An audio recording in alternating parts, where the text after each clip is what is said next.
Good morning students. मैं सरफिस Kishore Sharma, senior lecture chemistry SRMR Jammu. आज का मेरा टॉपिक है फैराडेज लॉज ऑफ इलेक्ट्रोलिसिस। इस समय आपको पता है आपका थर्ड चैप्टर चल रहा है इलेक्ट्रोकेमिस्ट्री। तो इससे पहले मैंने करवाया था आपको सेल्स के बारे में, गैल्वेनिक सेल्स क्या होते हैं, types of cells, electrolytic, electrochemical cells. फिर उसके बाद आपको अगला वीडियो में मैंने बताया था आपको इलेक्ट्रोलिसिस के बारे में। और आज का मेरा टॉपिक है फैराडेज लॉज ऑफ इलेक्ट्रोलिसिस। ये उसी से रिलेटेड होगा जो इलेक्ट्रोलिसिस से। तो ये जो लॉज दिए हैं फैराडेज ने, लॉज ऑफ इलेक्ट्रोलिसिस, ये किसके ऊपर दिए गए हैं? ये दिए गए हैं आपके इलेक्ट्रोलिसिस के ऊपर ही। और इस बार आपने जो इलेक्ट्रोलिटिक सेल्स में लिए हैं, जो इलेक्ट्रोड्स लिए हैं, वो कौन सी इलेक्ट्रोड्स हैं? वो है एक्टिव इलेक्ट्रोड्स। ये इलेक्ट्रोड्स इसमें हिस्सा लेंगे और ये उसी के बेस के ऊपर ये जो दो लॉज दिए गए हैं फैराडेज लॉज ऑफ इलेक्ट्रोलिसिस। चलिए हम पहले आप फर्स्ट लॉ ले लेते हैं। तो first law, Faraday's first law of electrolysis. तो देखिए ये लॉ क्या कहता है, आपका जब भी आप क्या करते हो, इसमें से इलेक्ट्रिक करंट पास करते हैं, किसमें से? आपके इस इलेक्ट्रोलाइट से, जो आपका इलेक्ट्रोलिटिक सेल में है। तो उसके बाद क्या होता है कि आपकी ये जो मेटल है, सॉरी इलेक्ट्रोड है, ये कौन सी है? ये है आपकी एक्टिव इलेक्ट्रोड, जहां से मास लिबरेट होता है, निकलता है। जैसे ये मास इसका निकल रहा है इधर से in the form of ions, निकलना शुरू हो जाएगा और it gets deposited at cathode. और कैथोड पे ये डिपॉजिट होना शुरू हो जाएगा। आयन जाएंगे, वहां पर रिडक्शन होगी, इलेक्ट्रॉन को गेन करेंगे, जो आपके इलेक्ट्रॉन मूव करेंगे और इसमें से उसके उस मेटल के जहां पर आटम स्टिक होना शुरू हो जाएंगे, इस पर डिपॉजिट होना शुरू हो जाएंगे। और जहां से मास निकलेगा ऐसे निकलता जाएगा और ये इसके ऊपर डिपॉजिट होता जाएगा। इसके ऊपर जो लॉ दिया गया है, लॉ क्या कहता है कि mass of the substance, the mass of the substance liberate हो गया, यहां से निकल रहा है, release from the anode and deposited at cathode. और कैथोड पर वो डिपॉजिट हो रहा है, वो होता है is directly proportional to the amount of the charge in coulombs passed through the electrolyte. जो आप चार्ज पास कर रहे हैं इसमें से, उस पर डिपेंड करता है। ज्यादा करोगे तो नेचुरली ज्यादा होगा, इस पर डिपॉजिट होगा। तो अब आपने ये देखा, ये लॉ था। अब इसके बारे में मैं लिख लेता हूं। जैसे मास of the substance deposit at cathode, उसको मैं डिनोट करता हूं जैसे W से। W क्या है?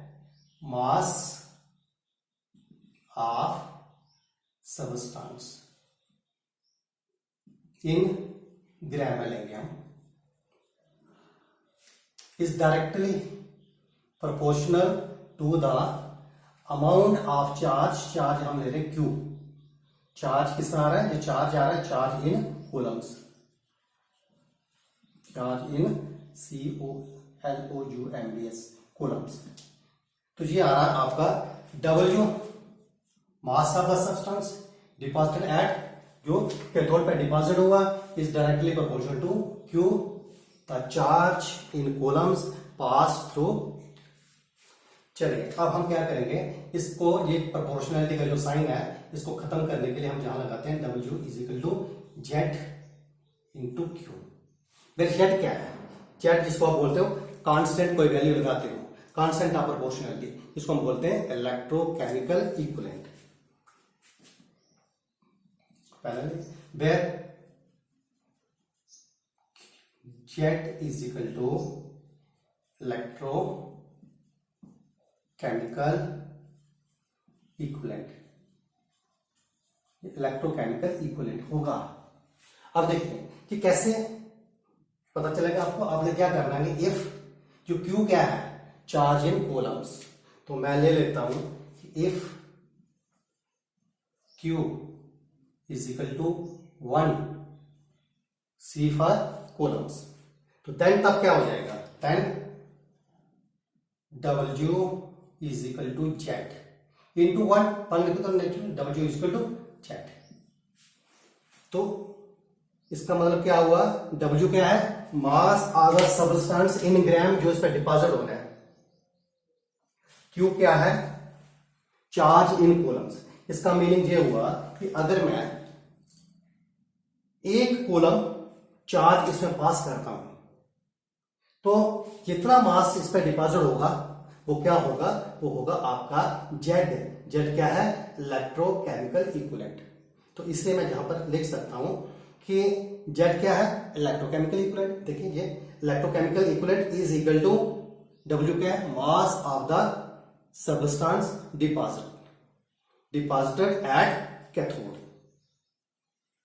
कब होगा, when charge of 1 coulomb is pass through it.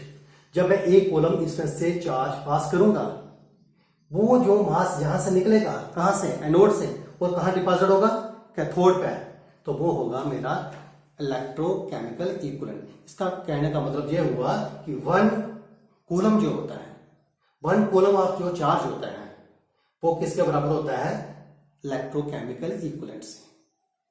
Electro means electricity से, केमिकल से जो मास का, और इक्विवेलेंट आ रहा है आपका इक्विवेलेंट मास से। अभी आपको बताएंगे वो कितना डिपॉजिट होगा। चलिए देखिए, इफ मैं ऐसे भी कर सकता हूं, देखिए आपका Q जो होता है, Q क्या है, चार्ज इन कूलम। Q होता है इज इक्वल टू, ये होता है I, मैं लिखूंगा current in ampere. Current in ampere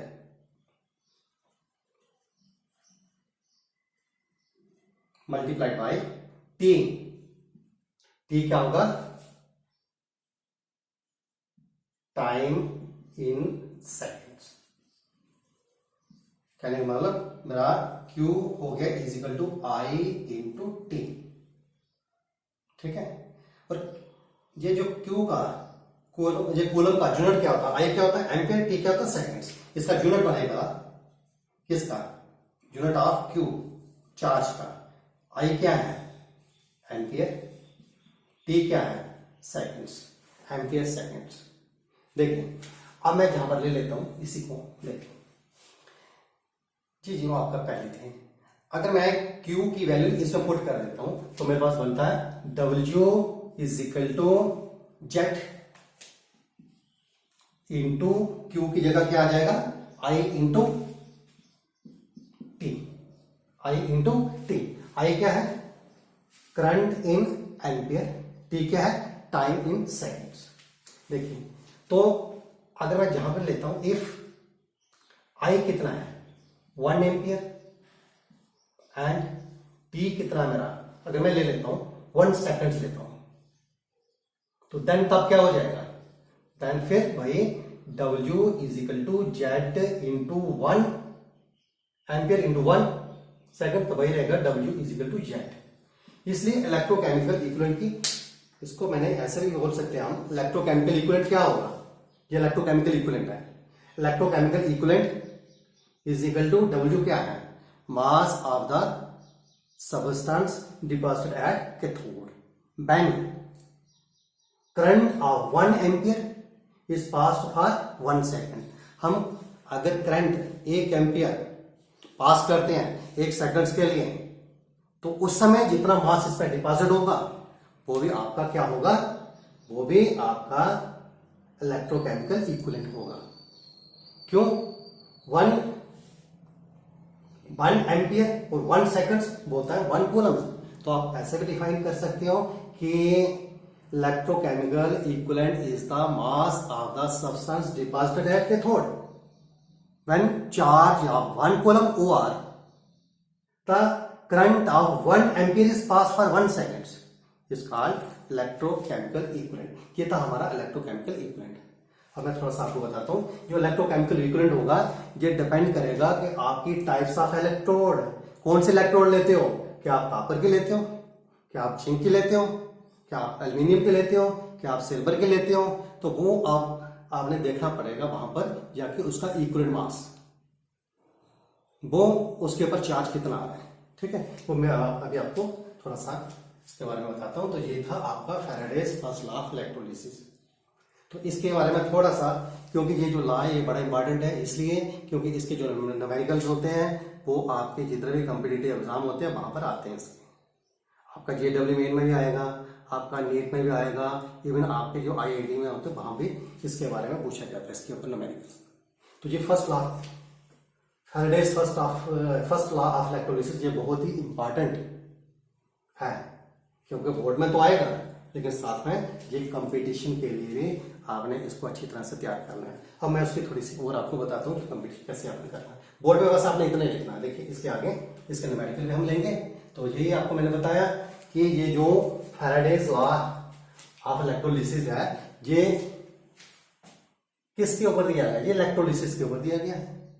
ठीक है, और इलेक्ट्रोलिसिस कौन सा, कब, कौन सी इलेक्ट्रोड लेनी है आपने, एक्टिव लेनी है, इनएक्टिव नहीं।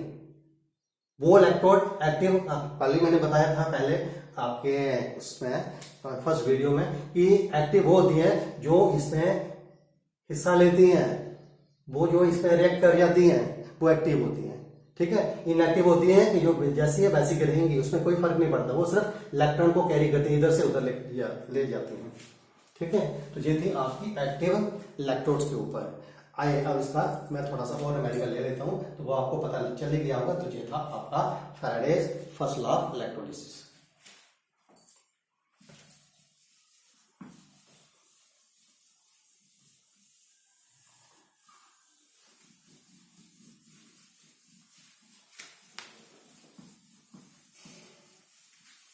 देखिए बेटे आपने इसमें क्या किया, Faraday's first law of electrolysis में W is equal to Z into I into T चलिए।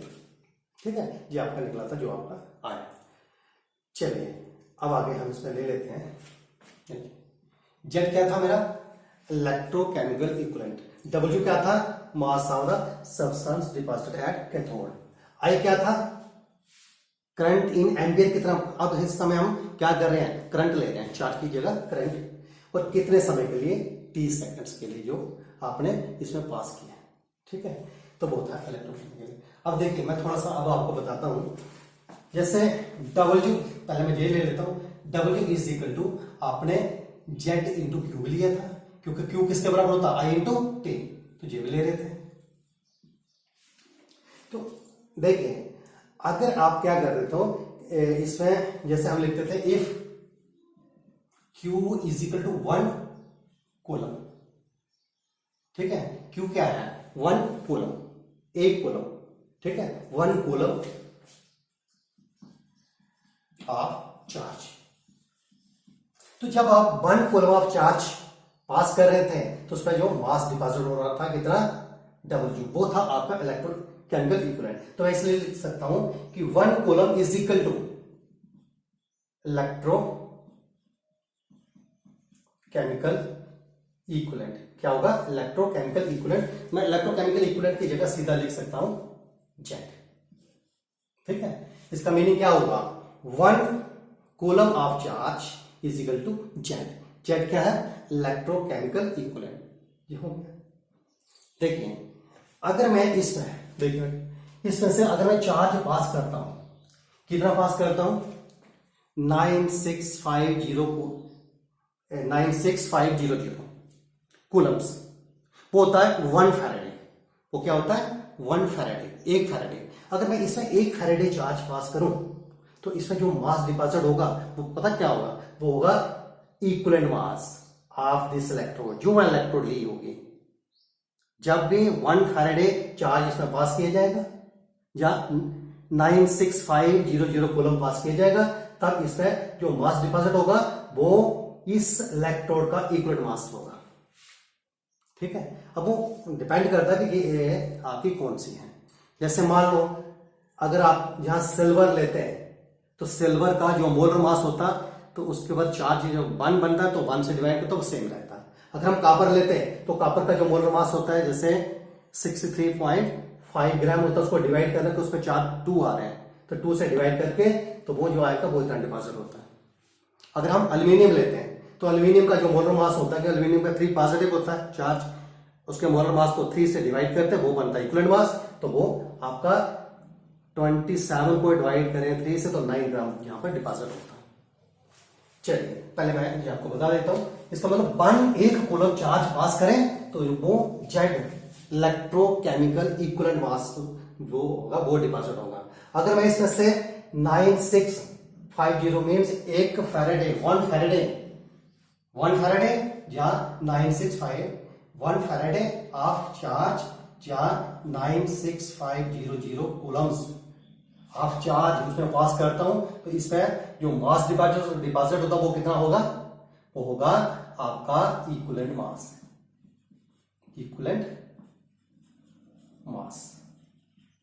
ऑफ सबस्टेंस जो आपकी एनोड है। तो इसका अगर मैं एक कॉलम लेता हूं तो मैं ये इक्विवेलेंट मास को मैं ई से दिखाता हूं, डिनोट करूंगा, ठीक है, रिप्रेजेंट करूंगा, और नीचे आ जाएगा आपका 96500 क्या आ जाएगा 1 coulomb is equal to equivalent mass divided by 96500। तो 1 कूलम किसके बराबर था? वो था जेड के बराबर। तो इसका मीनिंग हुआ Z electrochemical equivalent is equal to equivalent mass को डिवाइड कर देंगे ई फॉर इक्विवेलेंट मास, ई क्या है?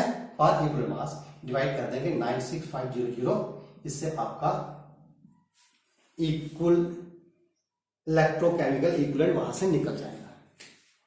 ठीक है, कैसे? अगर आपको इक्विवेलेंट मास का पता है तो ये निकल जाता है। अगर आपने इक्विवेलेंट मास निकालना है, आपको वहां पर दिया होगा क्या? इलेक्ट्रोकेमिकल इक्विवेलेंट, तो आप ये भी कर सकते हो, E is equal to Z into 96500 coulombs. चलिए अब मैं एक आपको थोड़ी सी और इंपॉर्टेंट चीज बता देता हूं, देखिए जो आपने नोट करनी है।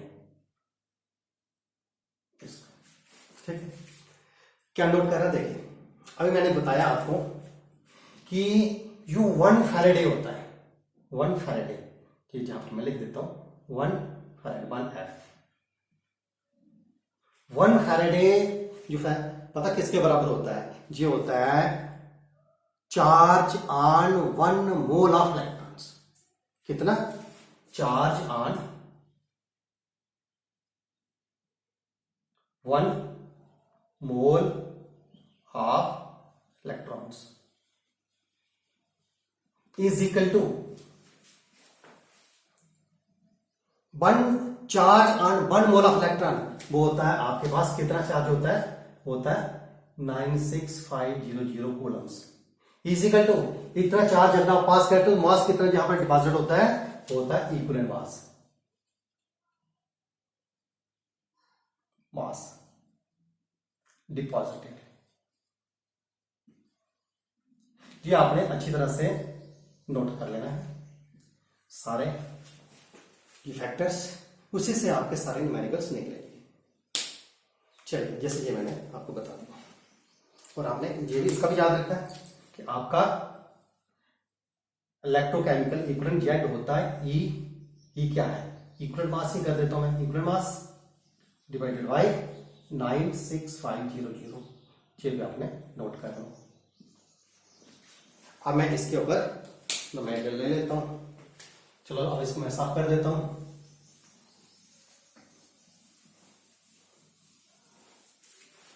आपने ये छोटी छोटी चीजें हुआ ध्यान रखना, और ये भी आपने नोट करना है कि Q किसके बराबर होता है? Ampere into second. ठीक है, W किसके बराबर आया था? आपका Z into I into T। ये आपने सारे नोट कर लेने हैं। ठीक है, इन्हीं से आपके न्यूमेरिकल्स आगे निकलेंगे। जिससे अब मैं एक छोटा सा न्यूमेरिकल ले लेता हूं कि मान लो मेरे पास ये है मेटल एल्यूमिनियम, किसकी है? एल्यूमिनियम की है। ठीक है,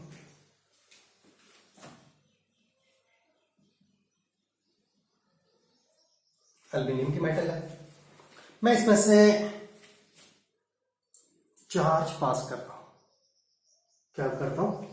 कोई चार्ज अपनी मर्जी से हम ले लेते हैं, कोई भी ले लेते हैं जितना आप कोई चार्ज हम कूलम्स में पास कर रहे हैं।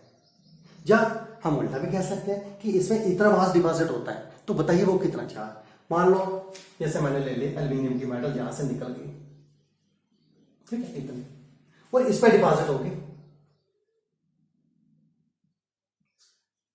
अगर मुझे पता है कि ये मेटल डिपॉजिट हुई है, एल्यूमिनियम की मेटल, किसके लिए मैंने, एल्यूमिनियम की, उसके बाद दूसरी लेंगे एग्जांपल, और डिपॉजिट हो गई है। अगर मुझे पता है उसका मास कितना है, मास मान लो इसका ले लेते हैं हम 4 ग्राम, 2 ग्राम, जितना भी ले सकते हो। तो बताइए इसमें से आपने जो चार्ज पास किया है वो कितने कूलम्स है, जब वो कितने फैराडे है, जब वो कितना इलेक्ट्रॉनिक चार्ज है, हर चीज निकल जाएगी। तो चलिए क्वेश्चन क्या है, जैसे मैं यहां पर इसी को बना लेते हैं। क्वेश्चन आपका आ रहा है, क्या लिखा कि calculate the charge in coulombs required to deposit 4 gram of aluminium at cathode. ठीक है, कैलकुलेट, क्वेश्चन क्या है, calculate the amount of charge, charge निकालना मैंने, charge in coulombs, COLOUMBS coulombs, ठीक है। Calculate the amount of charge in coulombs when 4 gram of aluminium gets deposited at when लिखा मैंने 4 करना, चेंज कर सकते हो, 5 करो, 6 करो, उसमें कोई नहीं है। 6 gram of aluminium gets deposited at cathode. ठीक है, उन्होंने आपको रिएक्शन दी होगी, ठीक है, इन, जैसे ये मैं यहां लिखता हूं, इन फॉलोइंग रिएक्शन भी दी होगी, जैसे उन्होंने लिखा होगा यहां पर Al3 पॉजिटिव एक्वस, क्योंकि एल्यूमिनियम का आयन इस पर डिपॉजिट हो रहा है, कैसे, 3 इलेक्ट्रॉन को गेन कर रहा है, रिडक्शन हो रही है, और ये Al सॉलिड इस पर डिपॉजिट होती जा रही है। ठीक है, जहां से निकल रहा है पर वहां पर डिपॉजिट होना है। ठीक है, चलिए आगे आ गया। अब इसको हमने सॉल्व करना है। हम इसको जब सॉल्व करना तो क्या करना है, पहले हमने ये देखिए, चलो मैं यहां ले लेता हूं, नीचे कर लेता हूं सॉल्यूशन।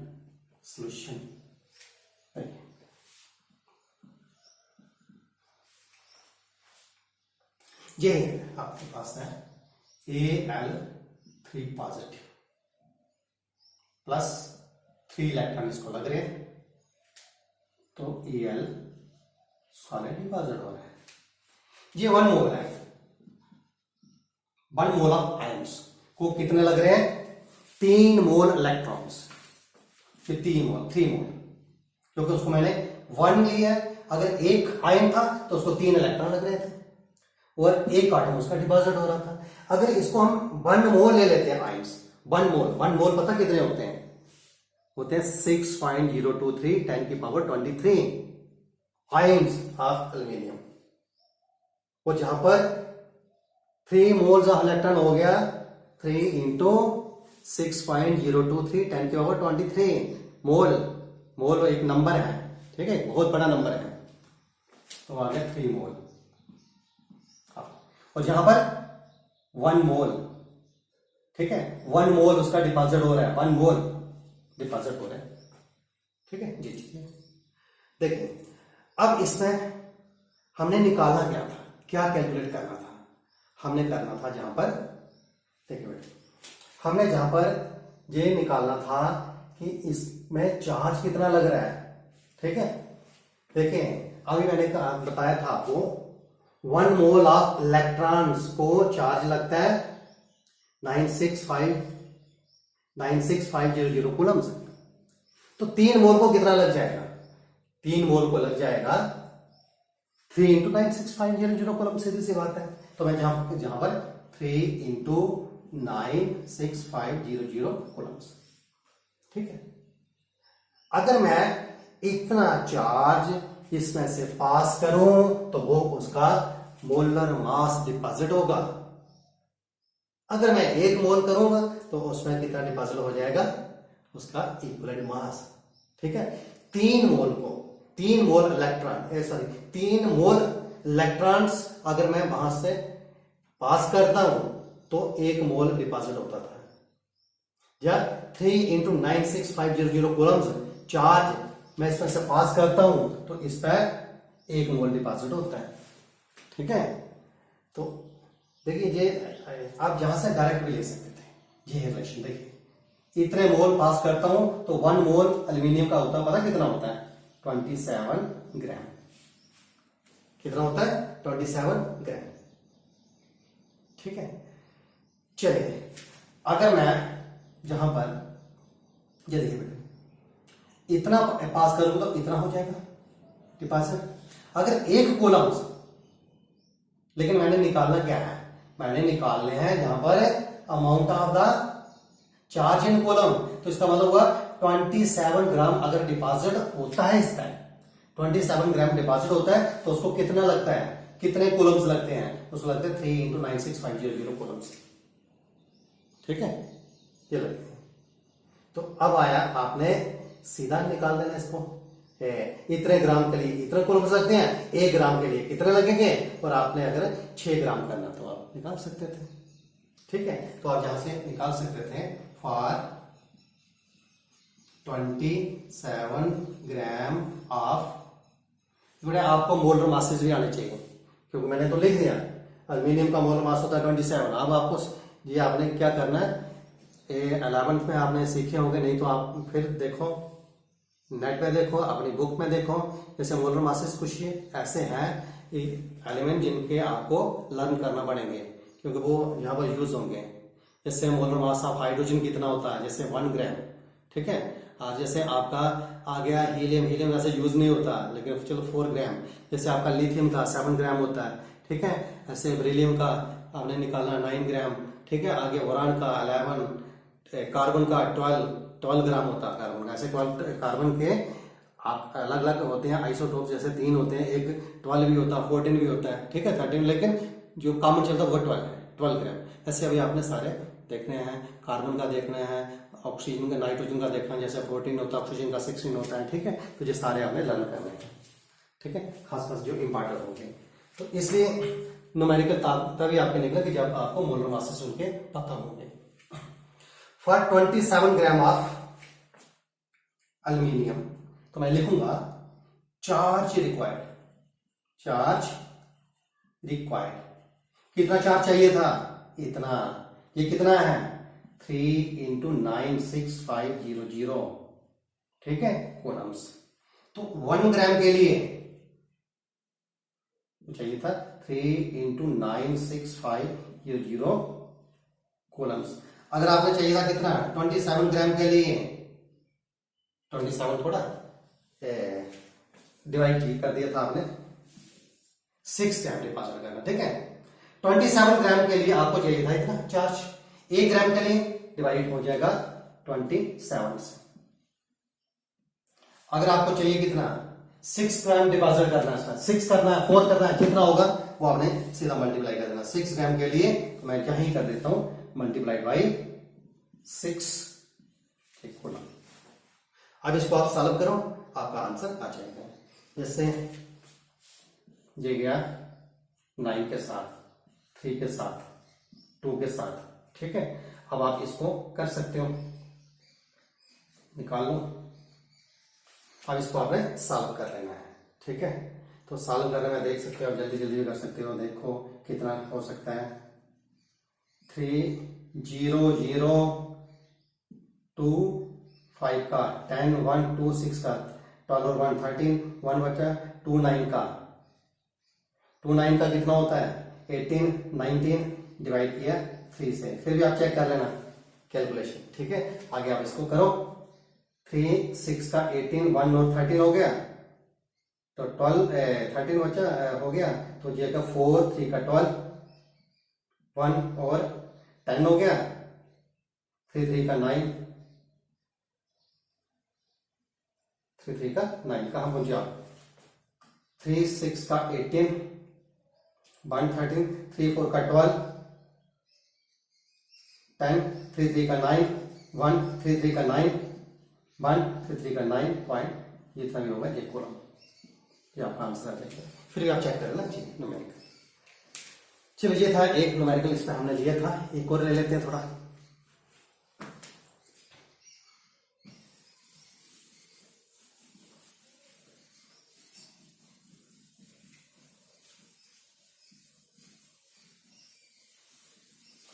आइए जैसे, चलिए जैसे एक है, जैसे हम वाटर ले लेते हैं।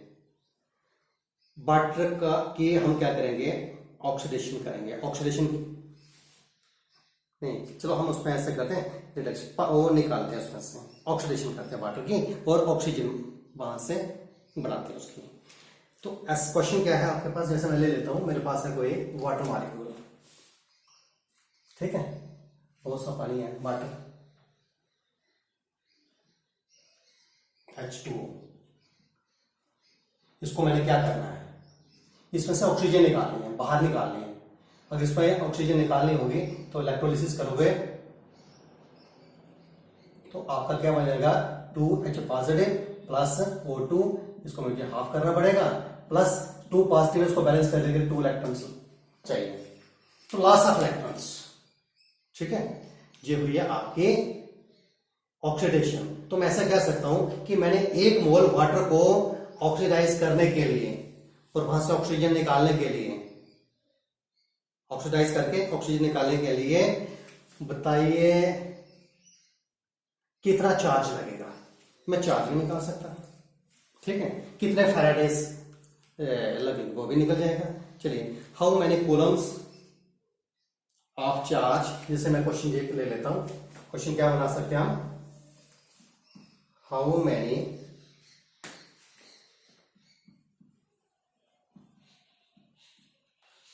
coulombs, COLOUMBS coulombs of charge will be required to oxidized 1 mole, 2 mole, 3 mole, जितने मर्जी आप ले सकते हैं। Required, how many coulombs of charge will required to oxidize 1 mole of water